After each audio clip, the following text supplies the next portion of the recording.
On Friday, White House Press Secretary Kayleigh McEnany said that journalists, quote, desperately want to see churches closed after they questioned Trump's decision to deem them essential and allow them to reopen. Unbelievably, that was the straw that broke the camel's back for Fox and Friends. They finally asked a tough question of the Trump administration, like 3.5 years in. So, Kayleigh, on Friday, I think it was, you gave your press conference. You said, hey, I'm going to run down a list of questions that you guys just don't even ask me. And then you ran through them and you left. And I think a lot of people were stunned by that. A lot of people applauded it. But the one thing you did say is make a comment that people, some of you don't care whether these churches open or not. And some of the press got insulted. In fact, Chris Wallace said on Sunday, quote, let me just say, Sam Donaldson and me in the Reagan White House, we were pretty tough on White House press secretaries. We never had our religious beliefs questioned or lectured to what we ask. I would have been pretty tough if I was there and heard that. Will you question the religious belief of the press? No, I never question the religious beliefs of the press. Many of our journalists are great men and women of faith and differing faiths, whether it be the Jewish faith, the Christian faith, the Muslim faith. You offended a Fox News colleague, Kayleigh McEnany.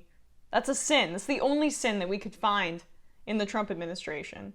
That's really what it comes down to. And of course, it's surrounding their beloved religion, all the cultural buttons that they try to push with their audience.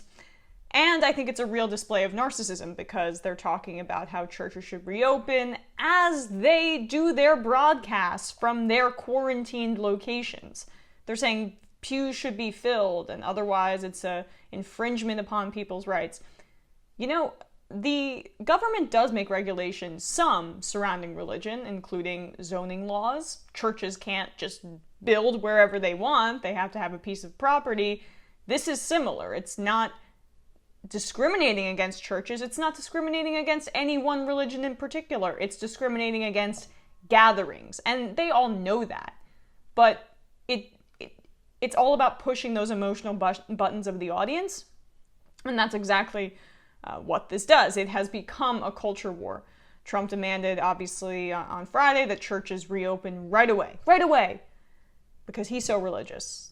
The Stormy Daniels, thrice divorced man. Bill Barr has been threatening legal action against California for not allowing churches to reopen, claiming it's a violation of the Constitution. As I just laid out there are many laws that do apply to churches. This can be one of them in the middle of a pandemic, but it's not about the legality. More on what the Trump administration is trying to do with places of worship. Conservative churches in states under stay-at-home orders have pushed back against restrictions on worship, and President Trump weighed in on behalf of one of his key constituencies, threatening on Friday to overrule governors who refuse to allow houses of worship to open. By the way, there's no legal basis for that. The government simply cannot tell any religious entity how to operate, said Jason Cruz, the senior pastor at Clearview Baptist Church in Franklin, Tennessee, adding that his remark applies to the federal government, as well as rogue mayors and rogue governors across the land who were literally trashing the Constitution. You don't know what literal means, and yes, they do tell some religious entities how to operate in some ways. The congregation, which typically has more than 800 people in its weekly service, is reopening next Sunday with social distancing rules. Mass will be optional because they are evangelical, culturally conservative people. They aren't pro-life. They don't care if people get coronavirus in their pews as long as they're able to continue to raise money in a very unethical way against Jesus's teachings, etc., etc. There are so many regulations that do apply to churches. You can't, by the way, I think sacrifice certain animals, which some religious practices were trying to do. The government weighed in there.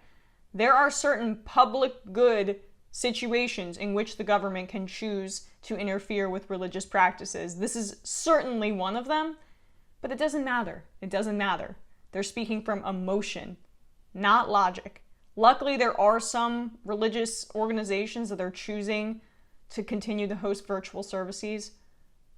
But when it comes to the South, when it comes to the Bible thumpers, it's not about protecting people. It's about continuing to feel like things are normal and continuing to be culturally Republican and culturally conservative as opposed to being actual followers of Christ and the Bible.